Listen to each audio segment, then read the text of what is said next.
Hello, everyone. Welcome to our webinar I'm here with Heidi Bridenhagen, who is the winemaker at MacRostie Winery in Sonoma, Carneros. You call it Sonoma Carneros or Carneros Sonoma? Sonoma Carneros. Well, Carneros Sonoma. Okay, we'll go with that. So, and also Healdsburg. So, okay. our tasting room's in Russian River Valley. Yeah, I saw that on the website. So, and I'm looking at it. You're in a beautiful site there, and thank you for doing that, because it's not only beautiful, but there's plenty of bright light, sunlight. So that helps quite a bit. So sometimes we get people, we can't see who they are. They're looking at vineyards, but we can't see their face. So tell us a little bit about yourself, where you were born, your experience with other wineries, where you graduated from school, all of those things. Sure. I grew up in York County, Wisconsin. Okay. So in the Midwest, where you are, Tom. Right. Yep. Are you a Packer fan then, or what? Oh, huge Packer fan. Oh, all right. I'm giving you a virtual high five. I am too, even though I live in Chicago. But there you go. I have like one friend that's a Bears fan, and she, gets flack for that all the time. So yeah, she should. Exactly. Yes. Go Pack, go. There you go. I went to school in Boulder, Colorado, and studied biochemistry. That was really driven by my love for the outdoors, but also for sciences. And being a fairly large public school, they had a really great program. When I was there, I quickly realized I was not going to be a doctor or someone that stayed in the lab all the time to do those things. But at that point, still didn't really have a path forward. And so I used all the money that I had been making waitressing over my summers. Door County is a very tourist area. Right. And I traveled through Europe for almost 6 months. So Eastern Europe, Western Europe, a little bit of Russia, Scandinavia as well. And just what time frame are we talking about here? This was fresh out of college, so it was 2006. Yeah, so the winter of 2006, the early spring of 2007. Okay. And when I got back from those travels, I ended up going to California because my sister was living in the South Bay in Menlo Park. And before I jump into my next step is, one of the biggest things that left an impression on me in my travels was getting to experience all these foods and wines and just culture. And growing up in Wisconsin, the wine world was virtually non-existent. Exactly. They had fruit wine and different things, but it really wasn't something that was interesting to me. Yeah. So it was really kind of my first look into all these small towns that would, I had some friends that I was meeting up with, and they, had home wine that they made in their garage, and these very, town specific meals they'd make for me. And again, I realize now that while I was just kind of enjoying it then, that it really was a great entryway to becoming a winemaker, honestly. Okay. Yeah, so then my sister and I went wine tasting up in Sonoma County one weekend, and that was just for fun. And I ended up meeting a lab manager, and she kind of told me, and we're talking, so now it was May, June of 2007, and she started talking to me about how they look for interns that have science backgrounds to come into the wineries to do all sorts of wine analysis. And I kind of decided to have an adventure, and I took the job. So my first harvest was 2007 at a Jackson Family Wines facility. So that was my first step into wine. Okay. All right. And you joined MacRostie in 2011, that's correct? Yes, that's correct, yep. Okay. Yeah, so from that first vintage, honestly, it was just, I fell in love with Sonoma County in general. It's hard not to. Yeah, I know. I was there for the first time in about 7 or 8 years last year, and just a lot of old memories, but just gorgeous. Yeah, I really love it. Yeah, gorgeous wines, gorgeous scenery, just everything is wonderful about it. I just loved, you know, 30 minutes from the ocean and, Exactly. not actually too far from Tahoe, and then just this beautiful weather and temperatures all the time. Yep. So Do you live near the winery? Do you live in Sonoma? I actually live in Santa Rosa. Santa Rosa, okay. Yep. That's close. When I first moved here, I lived in Healdsburg for about 5 years. Okay. So yeah. So from there, I went to Clos du Bois, so another, well-known Chardonnay producer, and I really learned the technical aspects of wine. So a lot of lab, protocol and bottling. So, kind of the non-sexy stuff, but definitely something you need to be rooted in to be a good winemaker. Mm-hmm. From there, I went and did a vintage in New Zealand, which again was just, if everyone who's watching haven't been to New Zealand, please, once this pandemic is over, take the trip. I would agree. I've been there twice. It's just stunning. It's better than they describe it. Yeah. I know, and the lack of people and overabundance of sheep is actually a good thing. It's like you're almost always like have your own space, and it's just beautiful. It's true. So, yeah, and I worked for a facility instead of the, I think they call it the Savalanche, so the Sauvignon Blanc Avalanche. I was actually in a North Island winery called Delegates, and we did a lot of reds. Okay. And a little bit of Chardonnay for sparkling wine, but mostly red wines. So, right near Craggy Range is a well-known winery there. Sure. Yeah. So, and then after that, I came back and I was the harvest enologist for Sonoma-Cutrer in 2010. So I was working under Mick Schroeder and Kara Morrison. All right. And so talk about, a focus on Russian River Valley and beautiful, Chardonnay and Pinot Noir. It was just this amazing experience in really seeing what Russian River Valley fruit was like. And then as a harvest enologist, I was really asked to work with vineyard, work with cellar, work with winemaking, work with the lab, and just sort of integrate different experiments or different protocols we might have been implementing that year. So really understanding not just individual aspects of winemaking, but how they all work together, which was an amazing experience in its own there. So from there, it was just a harvest position. So I was looking for a full-time job, and I ended up talking with Steve, and they were looking to expand from, he was the king of Carneros, and they were looking to expand and explore into Russian River Valley. So the opportunity came, that I had a lot of experience there, and they were looking for an assistant winemaker at the time. So it was just a great fit. And I think, Steve's love of wine and love of the outdoors felt really comfortable, so we not only shared an interest in wine, but also just our personalities really worked well together. So it's nice when that happens, right? So it's wonderful when that happens. Yeah. Tell me a little bit about Steve, because I met him, I'm dating myself here, as I say, but I used to sell his wines when he was at Hacienda, and enjoyed those wines very much. And I guess he was among the first to really promote Burgundian varieties, not Cabernet or Merlot, but to go into Pinot Noir and Chardonnay. And then that, I guess, apparently working with a number of the famous growers in Sonoma, he was able to continue that.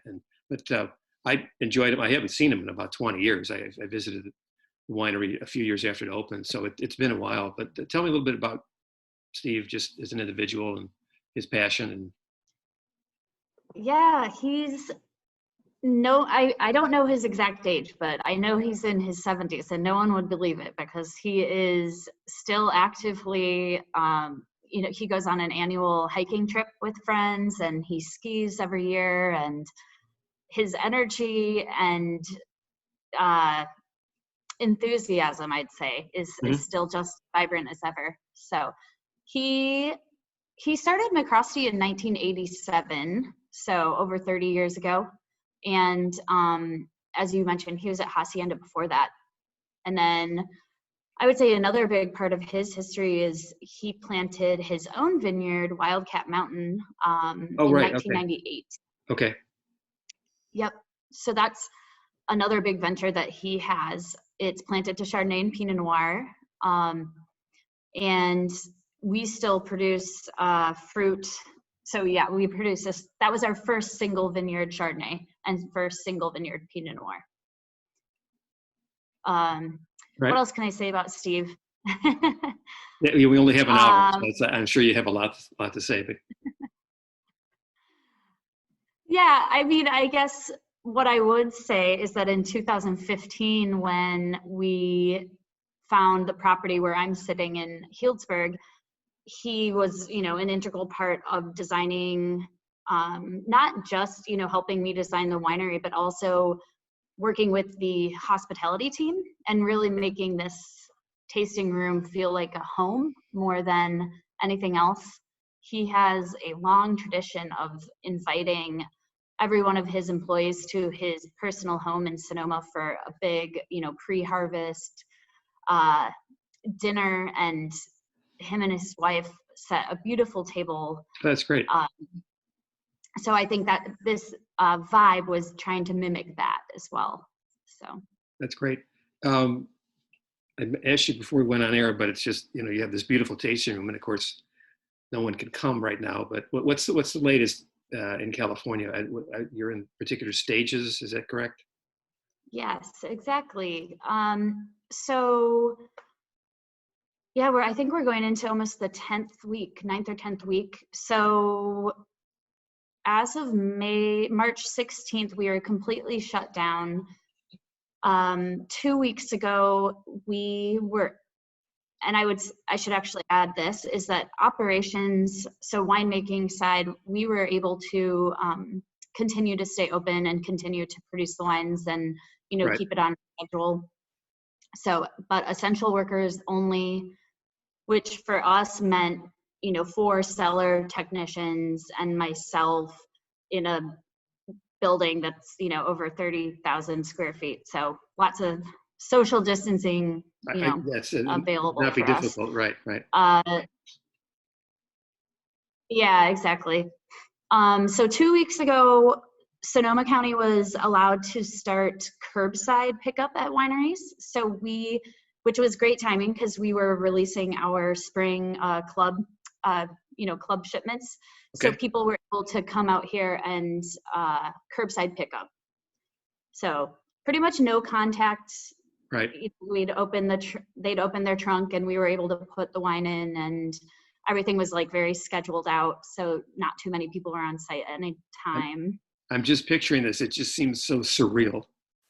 It is. They can't go in and taste the wine. They can't go inside. They just, open the trunk and boom, there's the wine. But I imagine too, on the other hand, people must love getting outside instead of being at home.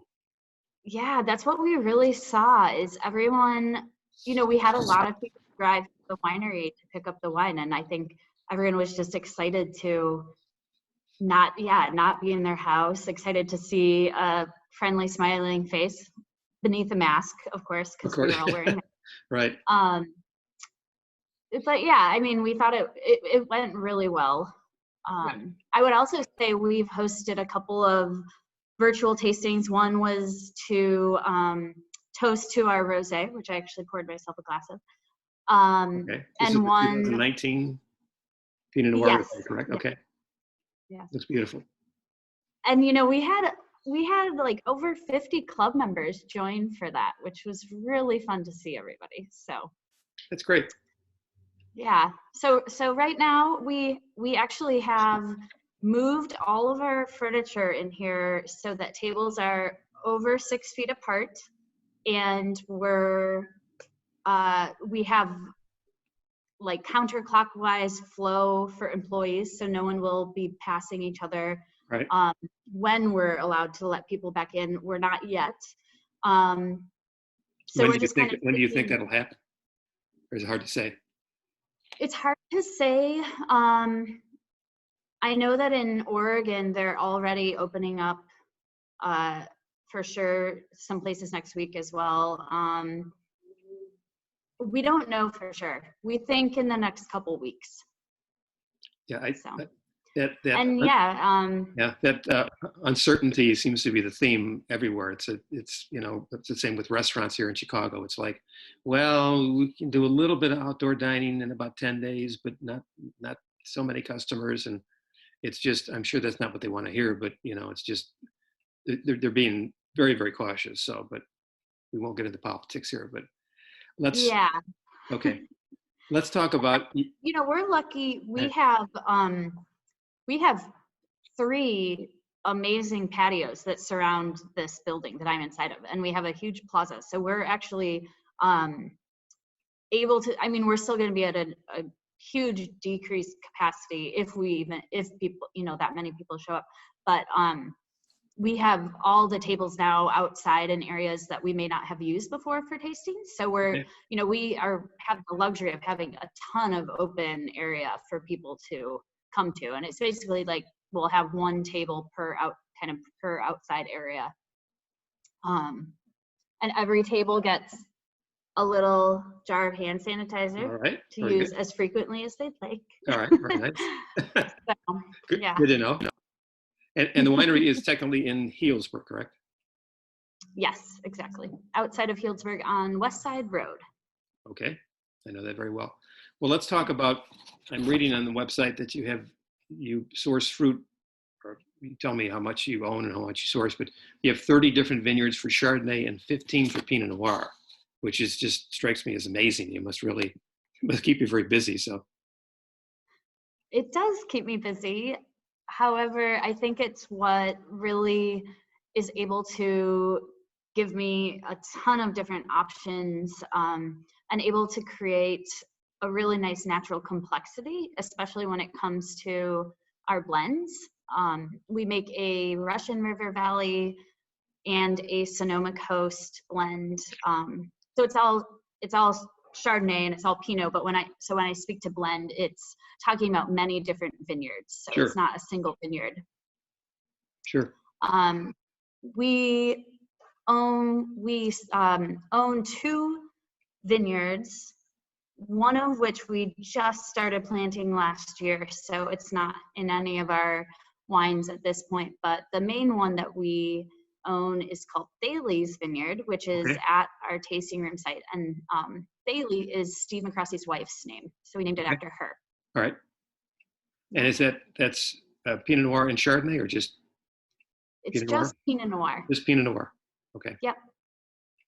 Now how many different AVA, how many different appellations do you source fruit from?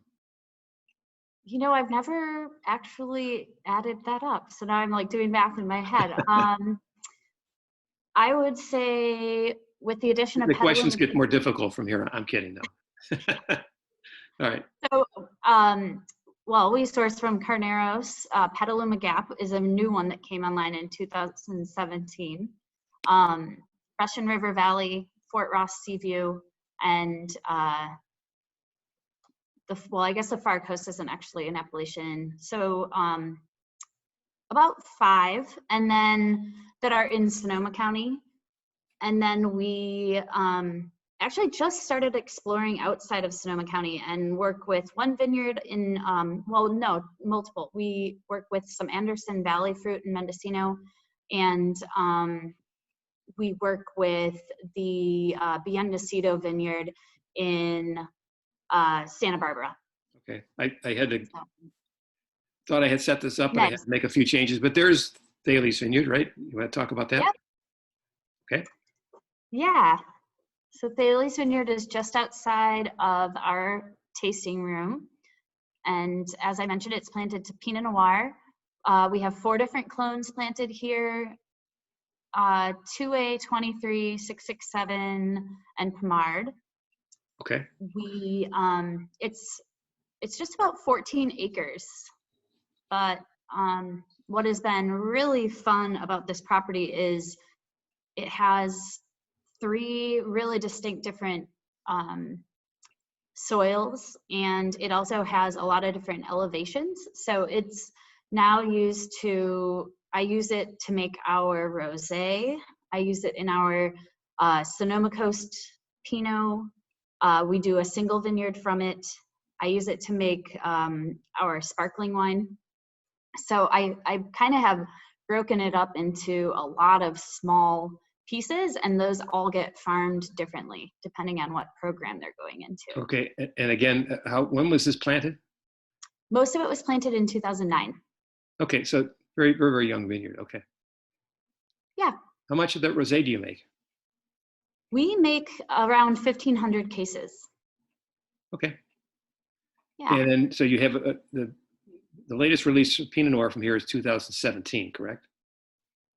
Yes, that's what, yeah, that's our current release. Yep. Okay. And tell us about that particular vintage, about 2017 in Russian River. I guess it's not, Russian River. I'm sorry. It's, yeah, it's Russian River Valley. Okay. It is West Side Road. You're right. I'm sorry. Okay. Yep.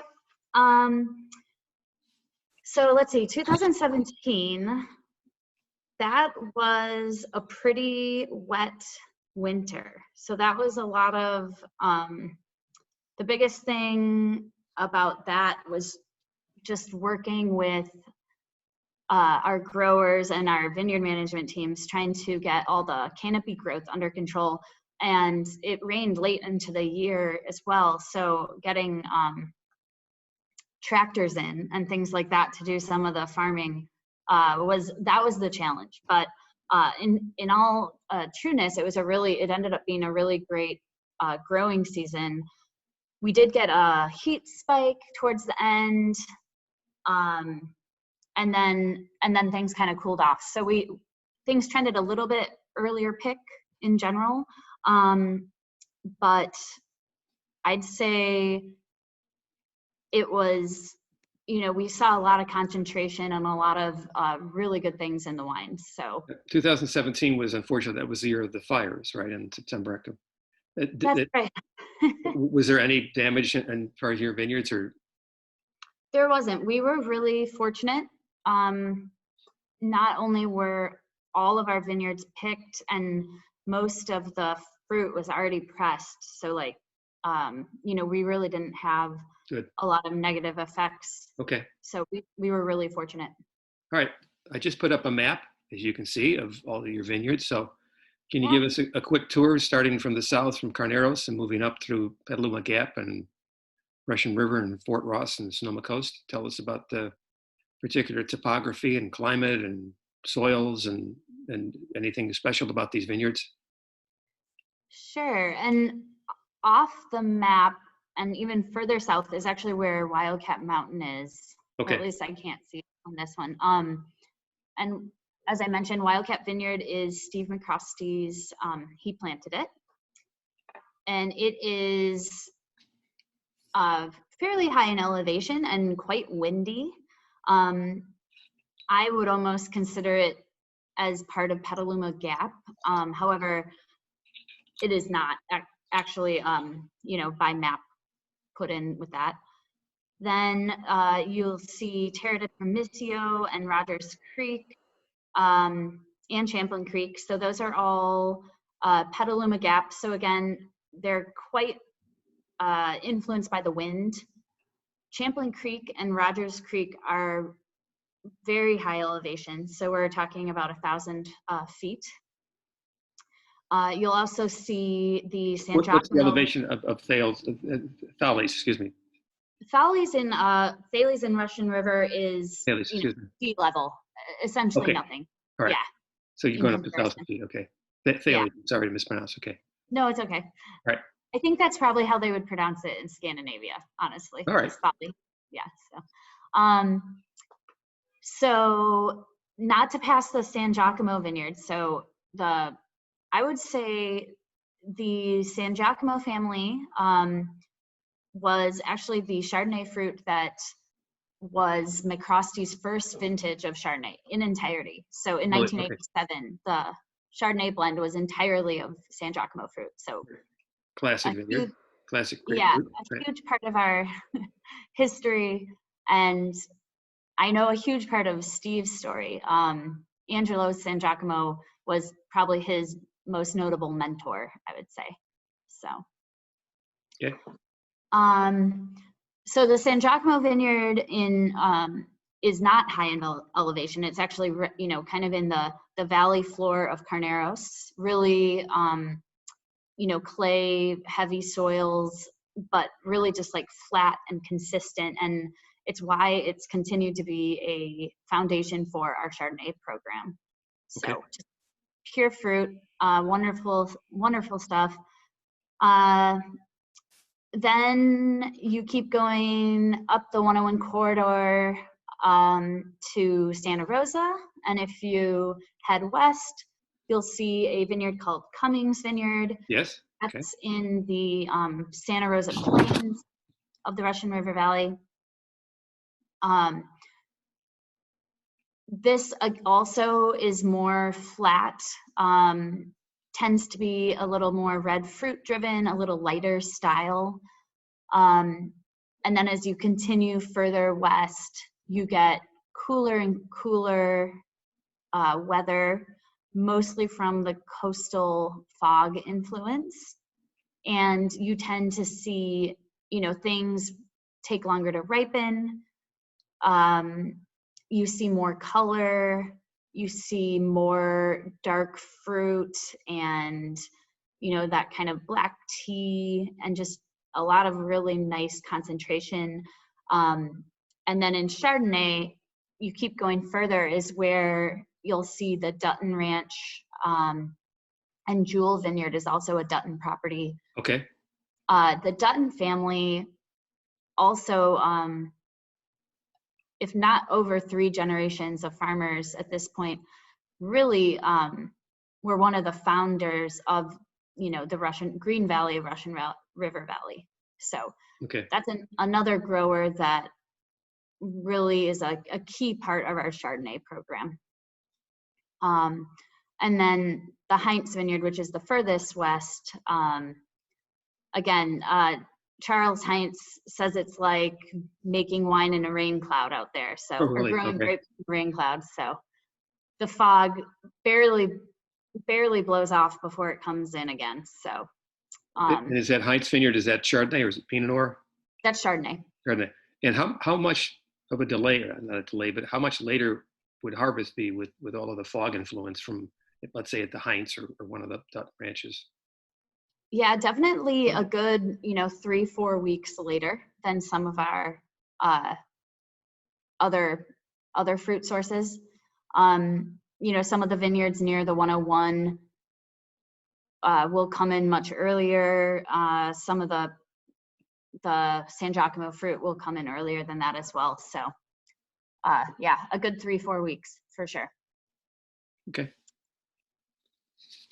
Well, let's talk about yeah. some of your new, you want to talk about more of those vineyards, or we can move, you want to go ahead?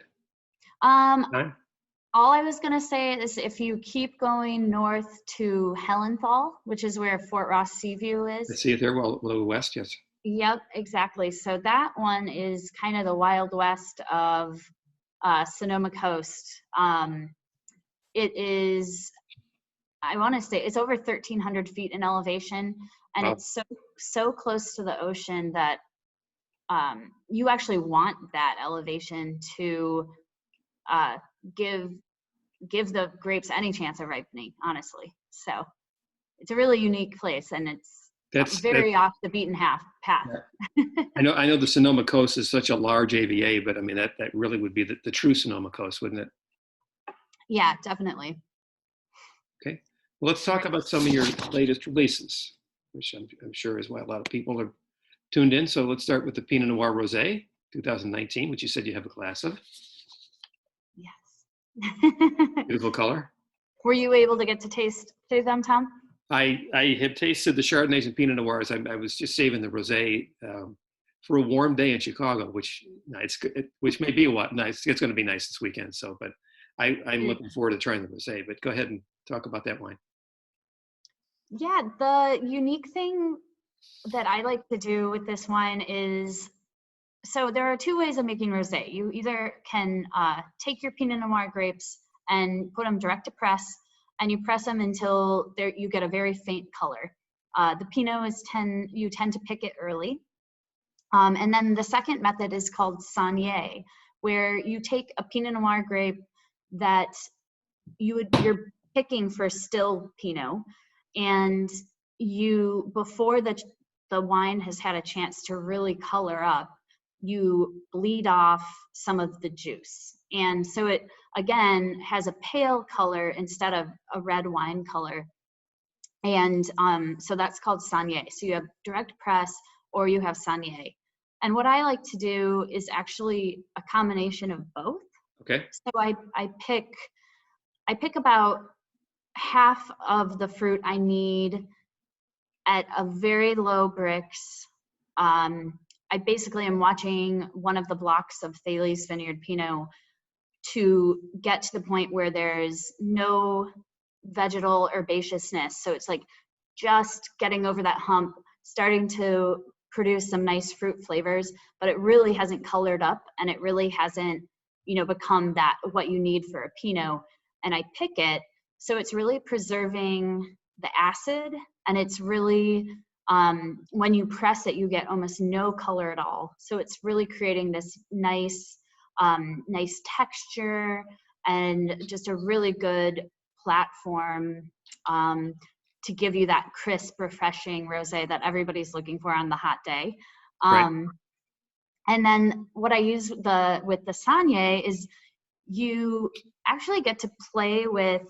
So as soon as you start destemming your Pinot, it starts the skin start having contact with the juice inside, and you start getting color. So you could start saignéing, 5 minutes after destemming, or you could wait 24, 48, 72 hours to get more and more color and, more and more of those kind of like fruit flavors. And I play with that. So I actually, when I'm blending, I have almost 10 different rosé blends that are from maybe different vineyards or have different skin contact. And that's how I think I get to really dial in the color, and then I also get to layer in all those really nice fruit flavors and make it a really juicy, salivating, beautiful rosé. I can't wait to try it. So I'm going to guess you're a big fan of champagne as well, right? Love champagne. There you go. So I do too, because that's the only time you hear, otherwise, is you hear the term saignée. Yeah, that's true. And I hear, people that don't make saignée, well, those things are too heavy and too rich and like nonsense. It's just, it all depends on who's making it and everything. But yeah, and I love rosé champagne too. So great. Yeah. All right. Let's talk about, I received the 2 Chardonnays here, or two of the Chardonnays. I'm sorry, you have a lot more than that, but I have 2 from 2018, which was a lovely vintage, wasn't it? It was a lovely vintage. There were slightly higher yields that year, but honestly less so in Chardonnay than it was in Pinot Noir. But yeah, just the weather was fabulous. Really a great year for Chardonnay. I've got the San Giacomo here. Oh, okay. Read that. Okay. We start with that. Yeah. So I touched on the San Giacomo vineyards a little bit, but just what a classic Chardonnay. So it always has really great citrus aromas. It is clean. It is a vibrant palate. Holding to Steve MacRostie's vision and style, as you mentioned, he's, much more of a Burgundian winemaker than the rich, heavy oak style. So I've been, I've really tried to keep to that theme. The wines I make are always very fruit forward, the oak is there to give the wine some, mouthfeel, but not very oaky in general. Okay. So yeah, so just really classic Sonoma Carneros Chardonnay right there. There you go. The other one I have and absolutely love is the glass right here of the Mirabelle Vineyard from Russian River Valley, Yes. 2018. Tell us about that. So Mirabelle Vineyard is near where I was showing you where the Dutton properties were, in Green Valley, or close to Green Valley, Russian River Valley. Very cool site and also a very fertile site. So it floods almost every year.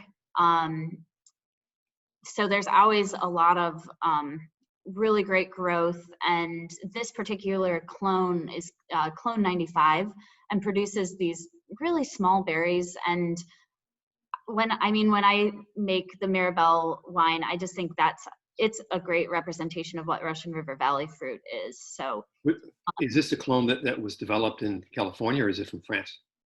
It's a Dijon clone. Dijon clone, okay. Yep. So France originally, I think it's a cleaned up UC Davis clone, but okay.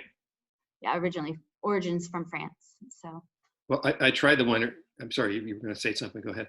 No, I want to hear what you have to say. Okay, I tried the one just an hour or so before we came on, and I just tried a glass again, as people saw. But I just love the elegance of the wine. I've always been a fan of elegance, not power, and especially as I get older, I don't like wines that are kind of in your face or too powerful, too oaky, too tannic, too whatever. And I just noticed, I looked on the back label, and it's 13.2 alcohol, which I have to thank you for, because it's not 13.5, it's not 13.8. I mean, I see too many Chardonnays that are 13.8, 13.9, 14, even a little higher. And it just, and it's fine for some people. That's fine, and it works with certain foods, and there's a place for that. But I just think more people are, especially we have to keep attracting new customers. And I think once you get over the big fruit bomb, you're going to look for more elegant wines. And I was very impressed by that wine, and yet still very rich on the palate. If it wasn't, sometimes that people say it's a food wine and it's very, very light. It doesn't have much complexity, but that's a lovely wine. So my compliments. Well, thank you. Okay. Any of the other Chardonnays you want to talk about?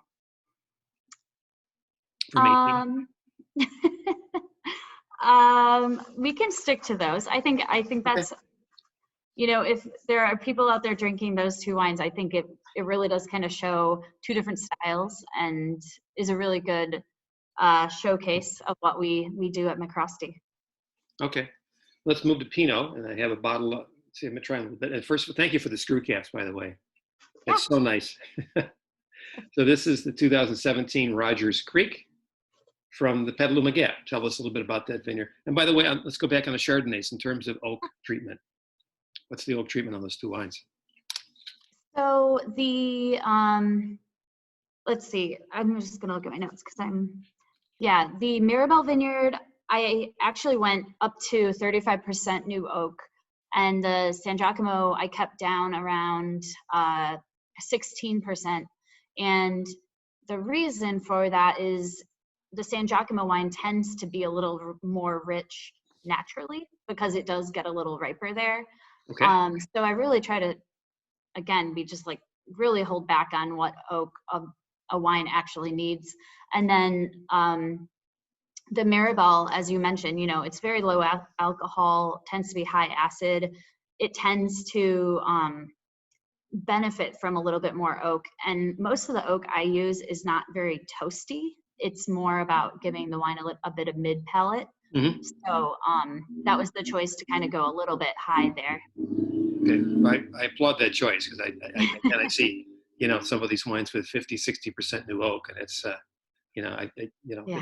what's in the bottle. It's different with every producer, but I prefer, again, a more subtle style. So okay, to the Pinot Noir. So we were looking at the Rogers Creek 2017 in Petaluma Gap. So Rogers Creek is in, it used to be Sonoma Coast. In 2017, Petaluma Gap was made a AVA. and the Petaluma Gap is really defined by the wind. So there is a gap in the mountains that run along the coast of the ocean. And there's a break in that mountain range. And that is literally where all of the wind just comes like sweeping through Sonoma County. And so they call it, it's the Petaluma Wind Gap. Is this a constant wind all day, or is it just late in the afternoon, or? More in the afternoon. Okay. Yep. So it's caused by, like the Central Valley gets really, really hot and that air rises. And as that air rises, more air needs to come fill its place. And so that's actually creating this like sucking of the cool air that's over the ocean in its place. So interesting. Okay. So it happens in the afternoon as the Central Valley gets hotter and hotter throughout the day. And how large is that appellation, is that AVA compared to, let's say, the Russian River? I don't know exact numbers, but it is definitely a bit smaller. Okay. Yeah. And so what that wind does to grape, it thickens the skins on it. So the wines do tend to be a little bit more tannic, just have a little bit more, tend to have more color, because again, that physical wind against the skins of the grape kind of thicken it up, or so more color, more tannin, and probably a little more red fruit driven. Yeah, just looking at the notes I saw on the website, it said that Rogers Creek, it says rocky volcanic soils, and I don't think of volcanic soils in the Petaluma Gap or Russian River Valley. Tell us about that. Definitely not in the Russian River Valley, but Sonoma, Napa, this area, they're actually a series of mountain ranges, older at this point, but a lot of volcanic activity around here that's created the topography that we have, and thus created like the diversity and all these different AVAs that reside in Sonoma Coast. But yeah, no, Russian River Valley, you'll find, it used to be ocean floor, so you'll find sand and fossils. Okay. And not even 20 miles away, you're 1,000 feet in elevation and volcanic soil. So really diverse soils, really diverse microclimates in a fairly small footprint, which is pretty and then neat. We can move to the vineyard that was the last one on the map we talked about, was the Hellenthal vineyard, Fort Rock Seaview. That's a relatively new AVA as well, isn't it? It is. It's older than Petaluma Gap, but not by too many years. And yeah, again, high elevation, not quite as volcanic of soil. It gets a lot hotter there during the day because it doesn't have quite the wind influence. But in general, the vineyard itself is quite cool because it's so close to the ocean. Right. I noticed on this very delicate color. Yeah. And that's pretty typical of that vineyard. It's a very nuanced style, but just full of complexity. When you mentioned elegance, I think from Fort Ross Seaview, it's very elegant, baking spices, dried herbs, really nice things going on there. Again, a world different from a Russian River Valley Pinot. Okay. Yeah. How many Pinot Noir vineyards? I said 15 Pinot Noir sites. Is that correct? Yeah, it changes from vintage to vintage, just based on wanting to try something new or different opportunities that come about. But yeah, around 15 or so, and we produce, I'd say 8 to 10 single vineyard Pinot Noirs, and then the Russian River Valley blend and our Sonoma Coast Pinot as well. So that must keep you busy. I mean, it's got to be over like 100 different separate fermentations, right? When it comes to Pinot Noir and Chardonnay. Oh yes, definitely. Yeah, and again, just looking for ways to really capture complexity through fermentation I typically do 1-ton fermentations. So, definitely over 100 Pinot Noir fermentations alone. Wow. And then, I'll start consolidating those, throughout the vintage and blending process. But is there like your own little bedroom or cot there that you can sleep during October and things like that? Or sometimes, I'm sure my family thinks that sometimes I'm sleeping out here because I'm never home. But no, I love it. It's all hands on deck for a concentrated 3 weeks and an entirety about 6 to 8 weeks. But yeah, well, it's worth it. Yeah, it comes with the territory, and you get excited about it, right? So. Oh, for sure. Yeah. I would imagine that you're probably not looking for any new Pinot Noir or Chardonnay vineyards, but maybe you are. I mean, what's any news on that, or? You mean looking for new vineyard sites right now? Sure. Yes. I mean, I'm always looking for new vineyard sites. I don't think we're signing up anything new this year. Honestly, that's kind of more of a reality around COVID, but That's true, right. Yeah, just kind of trying not to,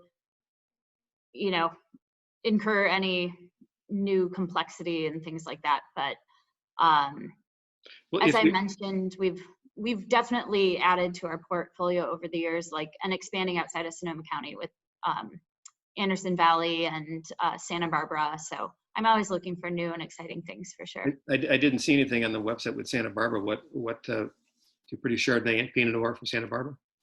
Just Pinot Noir at this point, and it's the Bien Nacido vineyard, which is one of the classic. Exactly. As far as these vineyards, any of them, wherever they're at, the Pinot Noir and Chardonnay, how often do you have to replant? And how old are some of the oldest vineyards? We work with some vineyards over 50 years old. Wow. Planted in the real kind of the first California movement.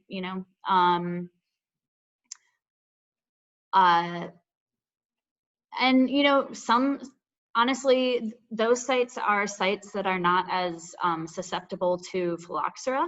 So, they're on rootstock, first generation rootstocks that just didn't hold up in other places with less sandy soil. So most of those are sites that are in the Russian River Valley. A lot of them are Dutton properties. And then there was kind of another wave of planting in the early 2000s. So we work with a lot of vineyards that are around 20, 25 years old. And it really depends on the site. Growers have a lot of different opinions, but I think people are more willing to pull out vineyards if they're just not working. If whatever rootstock and scion they chose for that area, they're just more willing to say, like, this isn't working. I'm not getting the yield. We're not getting the quality. Sure. But yeah, so a smattering of different ones. But I would say once you get to 30 years, most people need to start thinking about pulling them out and replanting for sure. Right. Yeah.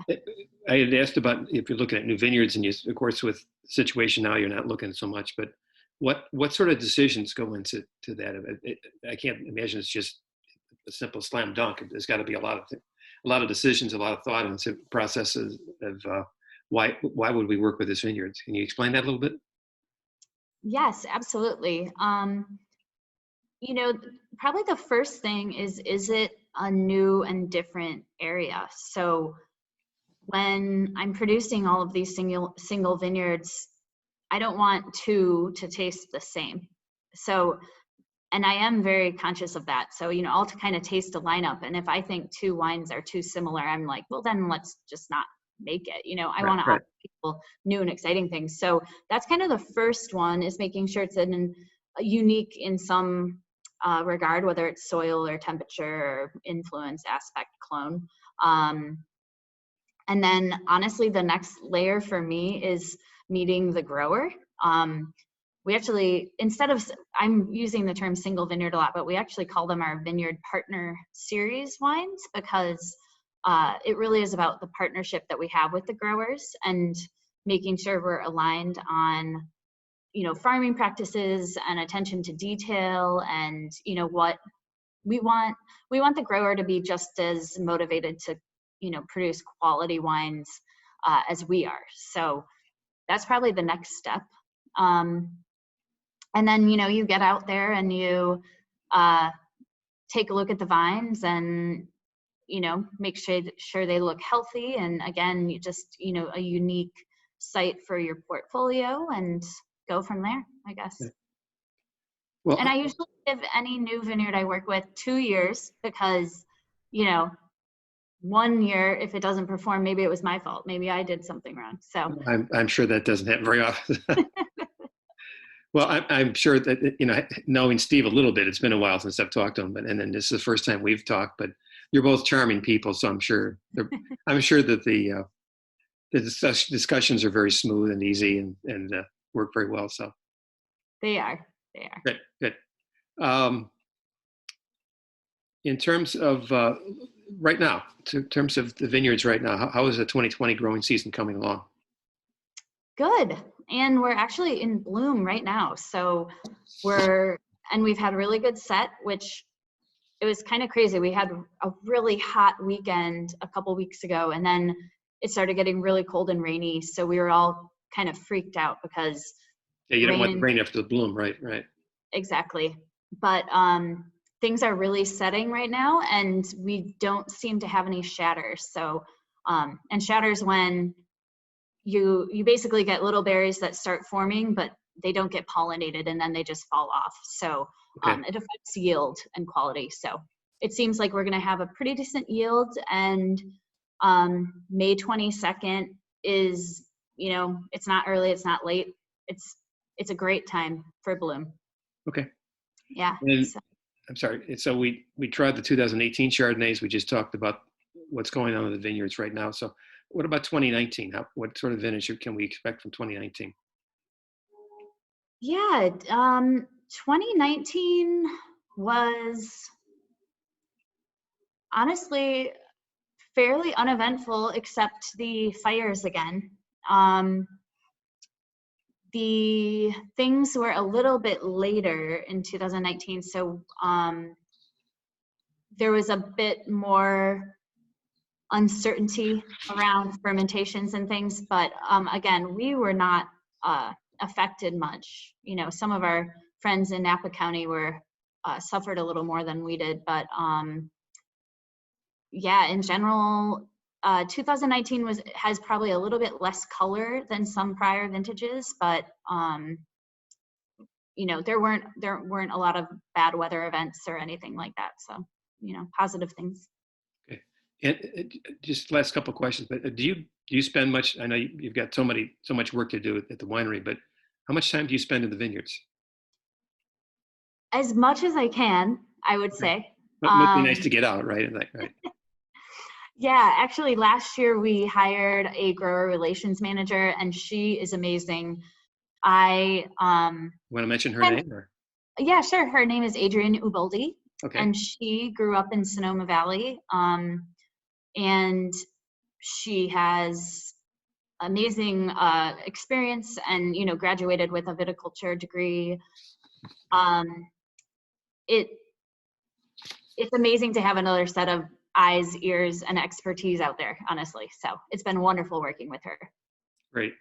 Yeah. Well, this has been a lot of fun. The first time we met, and just the wines are lovely, and the way you described them, it's been a pleasure. So definitely, when this thing is over, I'm gonna head out and visit. So looking forward to that.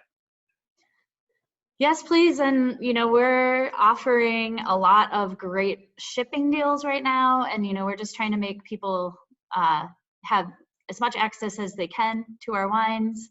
And I'm hoping in a couple weeks we can start hosting people. So, keep us in mind. That'd be great. Okay. Well, thanks again for your time and for giving us this opportunity. Really appreciated it. Yep. Nice meeting you, Tom. Thanks so much. You too. Have a good night. Have a good night. Bye.